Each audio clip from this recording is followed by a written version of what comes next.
everyone. Welcome once again to the Diary of an Adolescent Soul. So tonight, I'll be talking on how to develop a wise view of yourself.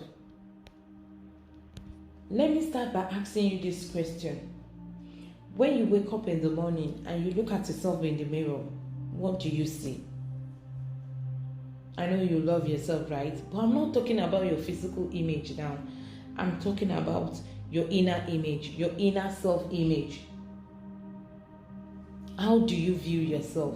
And how can you now develop a wise view of yourself? It all starts from you, your inner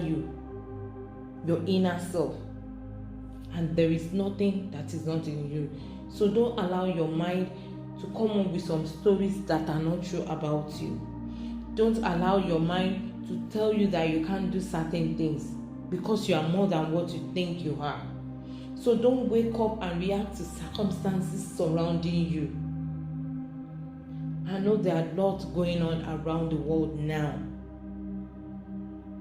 The pandemic of a thing you might have this plan for yourself, this goal for yourself this year you are going to achieve. I'm going to graduate, I'm going to enter university, I'm going to achieve this, I'm going to achieve that. And all of a sudden, this COVID came and it all seems that our plans and our goals cannot be achieved. There's some things we can't control. But what you can control is how you react to those things.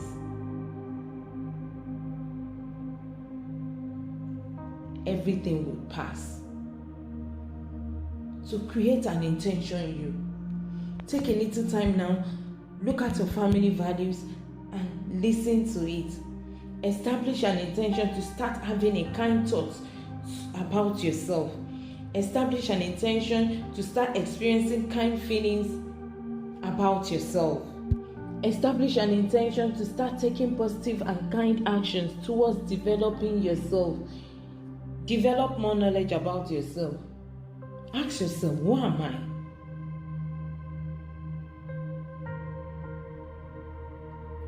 Who has God created me to be? Focus on the right thing and not on the wrong thing. Cleanse your mind from the thought that weighs you down. So what are you going to start doing today that will make you start living your best self, being your best self? What are you going to purge out from your life today that will make you to start being your best self? What is this one thing that you will change that everything will change for good? What have you learned about yourself so far? As a teenager, what have you learned about yourself? If somebody calls you now and asks you, who are you? Who are you, Bukola Akoni? Who am I? What question would you answer that person? What answer will you give it to that person rather? Letting yourself be loved. Leave behind the weight of comparison and competition. God, there are so many things that we compete with now. There's so many things we compare ourselves to now. It doesn't give any good. It doesn't bring any good. Leave behind those weights of thoughts. Know that everybody has challenges, so as far as you're concerned, you are blessed. And look at this thing, whatever you think people are withholding from you, give it out. What do I mean? If you feel people are not kind enough to you, give kindness out. If you feel people don't appreciate you enough, appreciate people. If you feel people don't care about you enough, care about people. Whatever you feel that people are not giving to you, give it out. Like I've said before, always focusing on your being. Be a gift to everyone who enters your life and whose life you've entered. Make a positive impact into people's life. You are an adolescent with a difference. So, most interesting thing is that people always say this adolescent stage is a stage that is scary, and the psychologist has come up with the fact that the brain is open, and whatever you feed the brain will thrive. Do you know one thing? It is an opportunity for you to feed your brain with positivity and let the positivity thrive.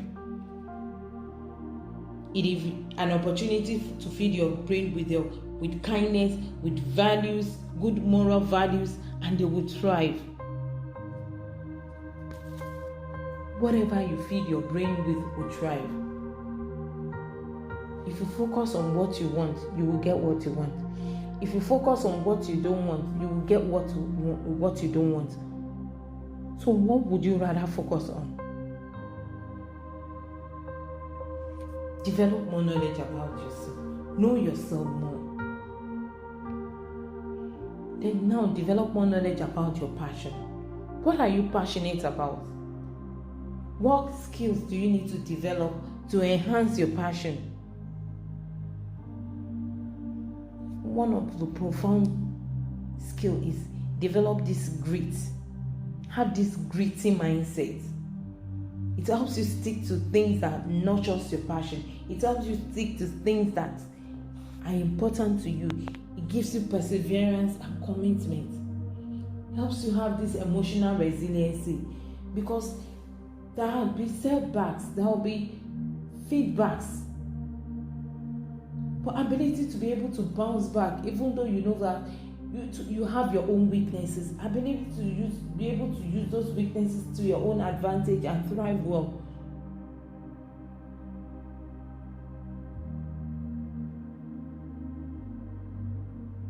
It will make you turn your weakness to strength. Develop more knowledge about your potentials. You are more than enough. So what matters most is how you view yourself and how you see yourself, not how people see you or how people view you. And remember that you are not in charge of your life. It is God that is in charge of your life. So long as God is by your side, you also need to be on His side.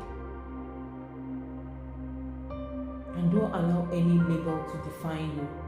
People might have called you names, they might have labeled you. Don't allow those labels to define you. Anyhow, know that they don't define you. It is only our Creator that can define you. God that can define you. He knows your definition. He knows your features and characteristics. He knows your advantage. He knows your disadvantage. And He's willing to turn your disadvantage to your advantage.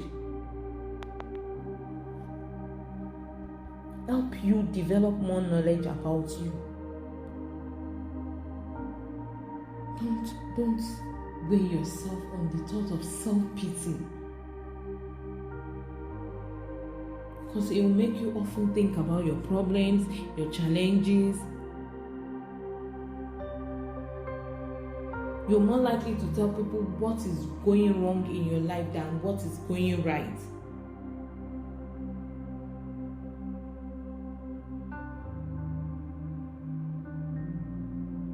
Self-pity can consume until it eventually changes your thoughts and behavior. You can take control. Even when you can't change the circumstances, you can change your attitude towards the circumstances. It is so easy to indulge in self-pity party. It is so easy to fall into the trap. So long as you feel sorry for yourself, so long as you feel that, oh, I'm not able to do this year, I'm not going to. As long as you're feeling this poor me attitude for yourself, you fall into the trap of self-pity. So take yourself out of that kind of party, self-pity party. It's a waste of time. It leads to more negative emotions, anger, resentment, loneliness.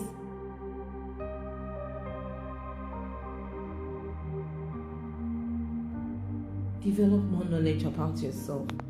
Develop a wise view of yourself. Do a reality check. Replace your negative thoughts about your situation into the positive.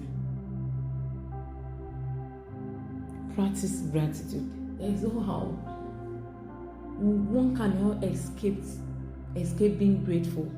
You need to continue practicing gratitude. Look for awesome things around you and appreciate it. That's how to develop a wise view of yourself. Because the more you are grateful, the more you see things around you in a positive way. Don't focus on what you don't have at the moment. Focus on the ones you have at the moment. What are the other ways you can view this situation? Use it as an opportunity for you to thrive. So what do you say to yourself? Your happiness depends on you. How are you behaving? How do you perceive situation?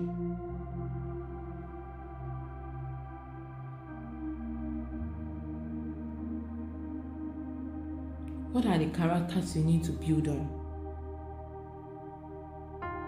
Helping others is good for you. It's good for your mental well-being.